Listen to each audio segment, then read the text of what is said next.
All right, this is a 2024 Honda Pilot. It's the 4th generation Pilot. Model year began in 2023. And in this video, I'm going to show you how to reset your tire rotation maintenance notification that may be popping up. If you just rotate your tires, that alone will not reset this message.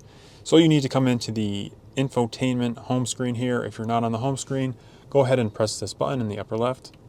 And then from there, we're going to go to the right here, and we're going to click on Vehicle Settings, and then go to the right once more, and click on Maintenance Info. Now I have a few different notifications here, but we're going to click on Select Reset Items, and I have a few here. And then we're just going to click on Tire Rotation. Would you like to reset maintenance information, tire rotation?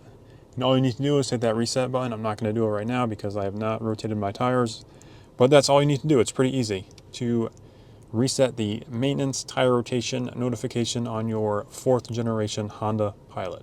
Thanks for watching.